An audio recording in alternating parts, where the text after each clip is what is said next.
Just 2 episodes after a massive 10-year time gap, HBO's House of the Dragon has skipped over yet many more years in Sunday night's 8th episode. The new episode, entitled The Lord of the Tides, reveals that Otto Hightower, Rhaenyra fans, has been ruling as the Hand of the King in the stead of the seemingly ailing Viserys Targaryen, Paddy Considine. It seems that Princess Rhaenyra, Emma Darcy, and Prince Daemon, Matt Smith, have had enough of the Hightowers assuming the throne, as they make plans to head to King's Landing. While the official synopsis reveals that 10 more years have passed, Rhaenys, Eve Best, mentions it's been 6 years since she's seen her husband Corlys, Steve Toussaint. The episode begins with Rhaenys saying she hasn't seen her husband in 6 years, as she speaks with Maester Kelvine, Hachi he led his sailors into an ambush. A ship made to look as if it were abandoned. In the fighting, his neck was slashed by a corsair's dagger, Kelvin says. He fell overboard into the sea. The wound was severe. Much blood was lost. But the greater concern is the fever that followed. The ship's maester said he burns from within, he added. While Corlys doesn't seem to be dead quite yet, it might be just a matter of time, as Raymond, Will Johnson, wonders who will take the Driftwood throne. Rhaenys says his words could be considered treason, though he wonders what will become of the Valyrian family line. The episode cuts back to Dragonstone, where Daemon retrieves dragon eggs, as he tells 2 men in High Valyrian that syntax for 3 new eggs. He tells the men to place the eggs in the warming chambers, as they leave and follow his orders. Prince Jacaerys, Harry Collett, is practicing his High Valyrian, though he can't quite get the hang of it yet. His mother Rhaenyra arrives and tells him, "I don't expect you to learn High Valyrian in a day, Jace," though he adds, a king should honor the traditions of his forebears. "Well, unless you're planning to depose your own mother, you have plenty of time to study," she says as Daemon arrives. She tells him that Otto Hightower means to call into question Luke's legitimacy. And by extension Jace, and by extension my own claim to the throne. They agree that Vaemond only cares for Driftmark and not their politics, but Lena has no love for them. "Those vipers rule in my father's name. What choice do I have?" she says as Daemon says, "To King's Landing then." Queen Alicent, Olivia Cook, is in the middle of a small council meeting when she's told that Rhaenyra and Daemon have arrived. They say that, "It was my understanding Lord Corlys wished for his grandson Lucerys to succeed him as Lord of the Tides, though they say, the boy has been raised most of his life away from Driftmark. He can fly a dragon, yes, but can he command a fleet?" Alicent goes to greet her guests when she's told by Sir Eric, Elliot Tiddenser, that there is a delicate matter about the prince. Rhaenyra and Daemon goes to see Viserys, and it's clear he's near the end, with a cloth over one eye and he's quite weak. Daemon says, there is a petition to decide upon the succession of Driftmark and the heir to the Driftwood throne. He tells her that Alicent and Otto see to all that business now, but they want Viserys to affirm your position for Lucerys to be Corlys Velarion's successor. They introduce the king to his grandsons and say they have names fit for a king. Meanwhile, Alicent goes and visits Diana, Maddie Evans, who has found herself in some trouble, and it's clear she's quite shaken. She says, "I was fetching the prince his wine, and I put it on his table, and when I turned I didn't see him. I asked him to stop, Your Grace. I did, truly. You must believe me. Alicent embraces her and says she does believe her but thinks others might not believe her, insinuating she might try to besmirch him. I wouldn't dream of breathing another word to anyone, Your Grace. I swear it on my life, Diana says, and Alicent says, I know you want, and hands her some gold, for your troubles. Some tea is brought in for her by Talia, Alexis Robin, likely the same tea that terminated Rhaenyra's pregnancy with Daemon when she was a child. It's best to be certain, Alicent says, making sure she drinks the tea. A furious Alicent goes to see Aegon, who is still sleeping, and when she tells him about Diana he insists it was just harmless fun. She says he is no son of mine, but he says he never asked for any of this and has tried to do everything she wanted. Alicent goes to see Rhaenyra and Daemon, and Rhaenyra questions if there will be judgment on her son's inheritance. Alicent says she will forget about the allegations she has hurled this day. Outside Ser Criston, Fabian Frankel is training with the one-eyed Daemon, who easily defeats Criston. Criston says he will be ready for tournaments in no time, but he insists he doesn't care about tournaments. He finds his nephews watching and asks if they have come there to train. Rhaenyra goes to find Rhaenys, Eve Best, telling her, I wondered for many an hour what your purpose was in coming here. Whether you'd speak for or against the suit brought by Ser Vaemond. But then, I realized. You intend to advocate for yourself. This is no fair proceeding. It is a trap set by the Queen and the Hand, I'd wager, to proclaim my son illegitimate. Rhaenys adds, yet you did worse than that with Rhaenyra. Did you not? Though Rhaenyra insisted, I loved your son. You may not believe it to be true, but I did. I did not order his death. Nor was I complicit in it. I swear this to you. I'll make you an offer. Back Luke's claim, and let us betroth Lena's children to mine. Baela will be queen of the Seven Kingdoms and her sons will be heirs to the throne. Rhaena will rule in Driftmark, and the seat will pass to her and Lucerys' children in time. Rhaenys says it's a generous offer. Or a desperate one, though Rhaenys, what does it matter? You are right in this, at least. It does not matter. You can bargain with me all you like. Bring my granddaughter with you to soften my resolve. But tomorrow, the Hightowers land their first blow. They force you to your knees. And I must stand alone, she says.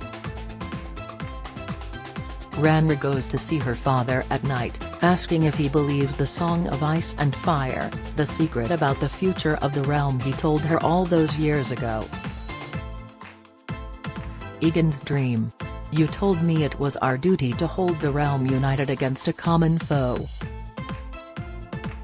By naming me heir, you divided the realm.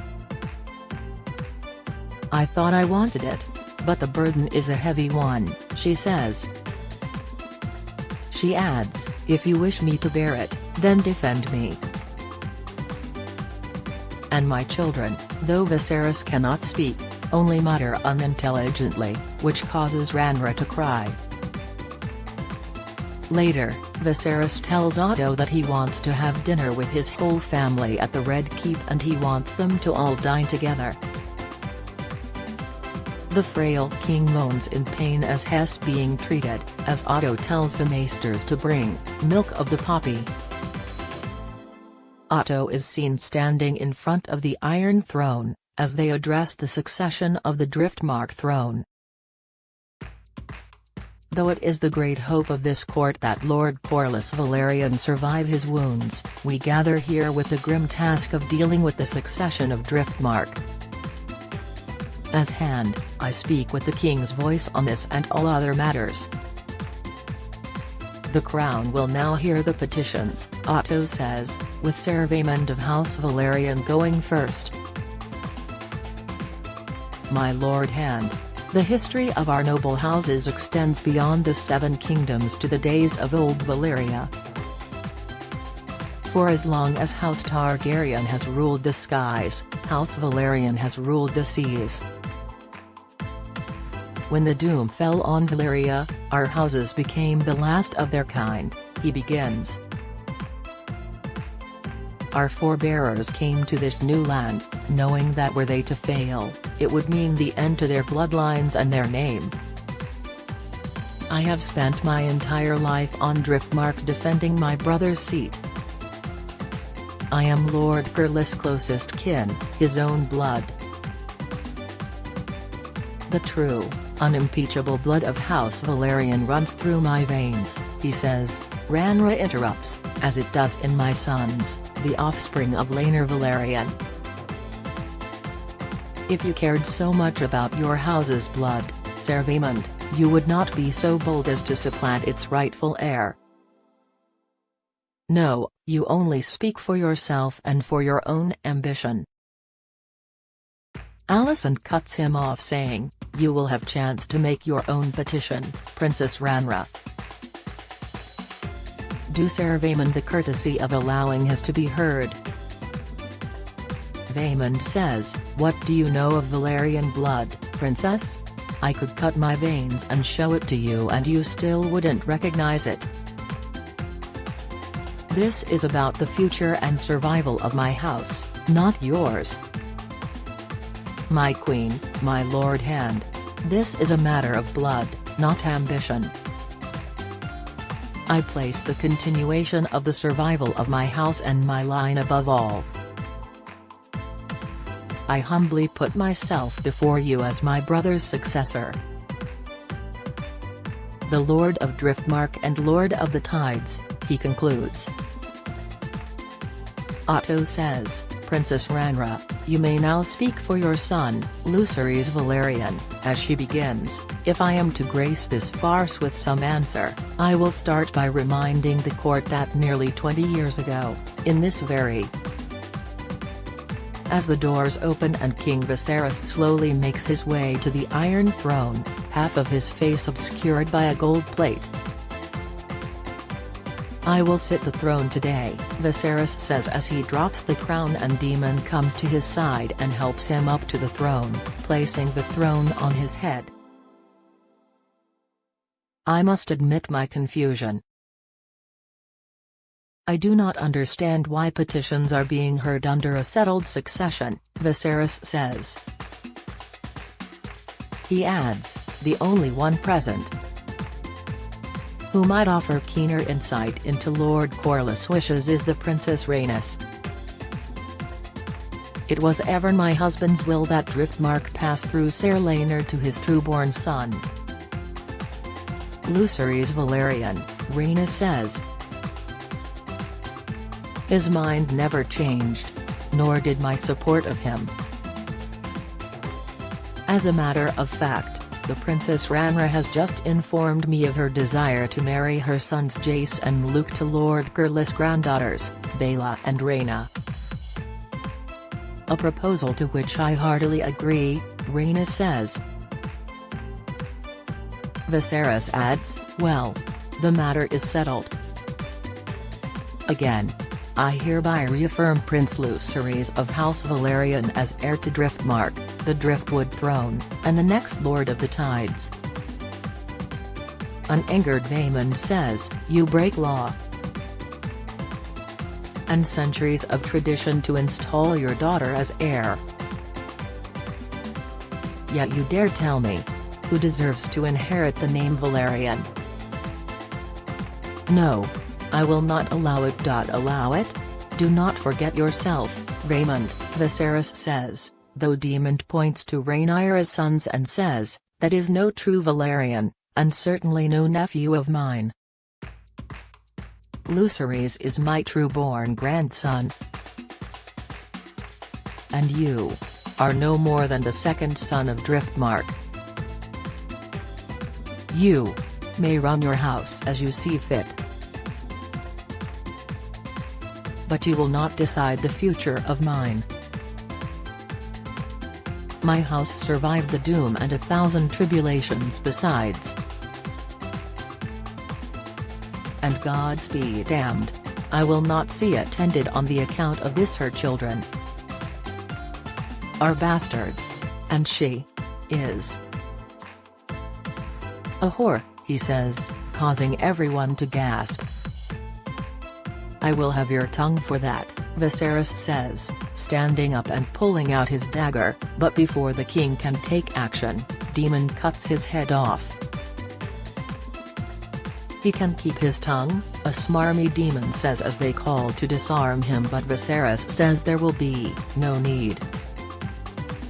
Alicent says he must take something for the pain, but he does not want to cloud his mind. Rhaenys is old, the body will be ready for its return to Driftmark on the morrow, my lady. You may wish to leave the Silent Sisters to their work. It is ill luck to look upon the face of death. The stranger has visited me more times than I can count, Grand Maester. I assure you, he cares little whether my eyes are open or closed, she says. As Viserys requested, the entire family has gathered for dinner, telling them how good it is to see you all tonight. This is an occasion for celebration, it seems.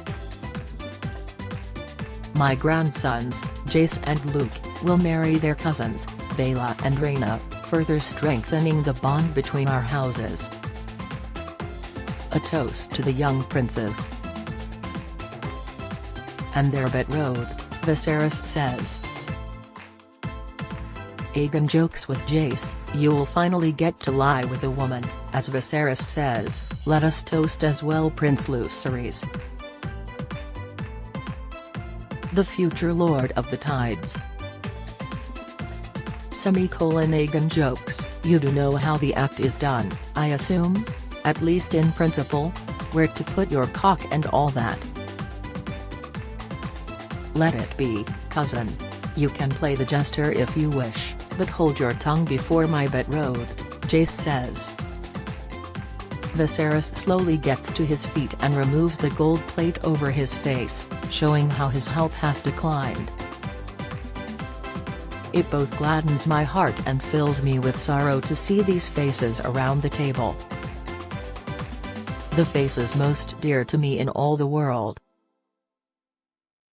yet grown so distant from each other.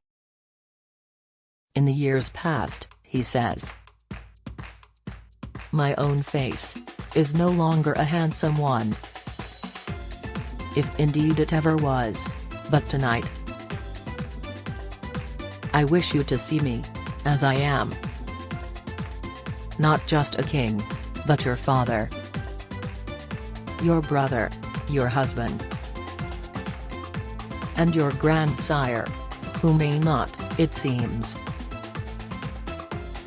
walk for much longer among you. Let us no longer hold ill feelings in our hearts. The crown cannot stand strong if the House of the Dragon remains divided, he says. But set aside your grievances. If not for the sake of the crown, then for the sake of this old man, he adds. Rhaenyra stands and makes a toast to her former friend Queen Alicent, stating, I wish to raise my cup to her grace, the Queen. I love my father, but I must admit that no one has stood more loyally by his side than his good wife. She has tended to him with unfailing devotion, love, and honor. And for that, she has my gratitude. And my apology, Rhaenyra says. Alicent stands to make a toast, adding, "Your graciousness moves me deeply, Princess. We are both mothers. And we love our children. We have more in common than we sometimes allow. I raise my cup to you. And to your house. You will make a fine queen." Aegon goes to Jaycee's betrothed, joking, I regret the disappointment you are soon to suffer. But if you ever wish to know what it is to be well satisfied, all you have to do is ask. This angers Jace as he slams his hands on the table and stands up. But he calmly delivers a toast to Aegon. To Prince Aegon and Prince Aemond. We have not seen each other in years, but I have fond memories of our shared youth. And as men, I hope we may yet be friends and allies.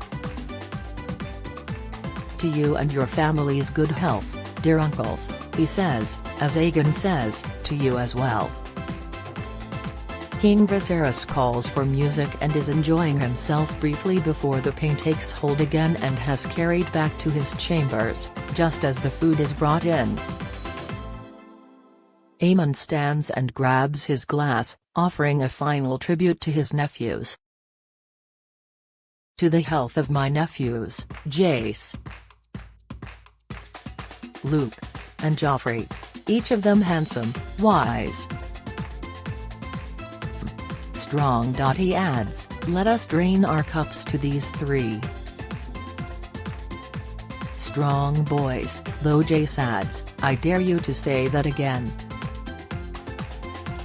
They are all restrained before a full brawl breaks out, as Alicent asks Aemond, why would you say such a thing before these people? I was merely expressing how proud I am of my family, mother. Though it seems my nephews aren't quite as proud of theirs, he says.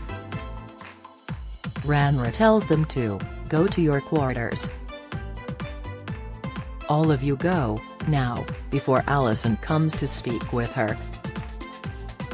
It's best, I think, if we go back to Dragonstone, Rhaenyra says, though Alicent says, you've only just arrived. Let me see the children home.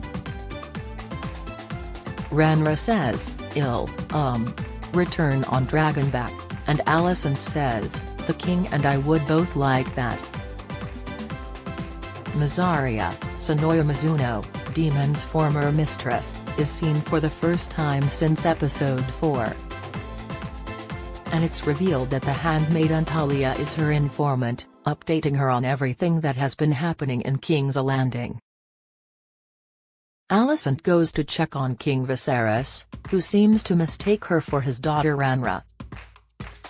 But you wanted to know if I believe it to be true. Aegon. His dream. The Song of Ice. And Fiat is true. What he saw in the north. The prince that was promised, he says, but Alicent says, I don't understand, Viserys. The prince. Prince Aegon? To unite the realm against the cold and the dark. It is you. You are the one. You must do this. You must do this, he says. I understand, my king, she says before leaving the king in his bed. As his breathing grows more and more tiresome. Finally uttering, my love, before his breath stops. King Viserys has died as the 8th episode comes to an end. The preview for next week's penultimate episode confirms the king has died, as Alicent reveals she took Viserys' deathbed admission to mean he wants their son Aegon to take the Iron Throne. Otto is seen telling someone that, "No one can know who you are or what you seek," while Lyra's strong, Matthew Needham, tells someone that he found out something that person should know. Rhaenys is heard saying, "Have you never imagined yourself on the Iron Throne?" as the preview comes to an end. The 9th episode of House of the Dragon debuts Sunday, October 16, with the season finale airing Sunday, October 23 on HBO.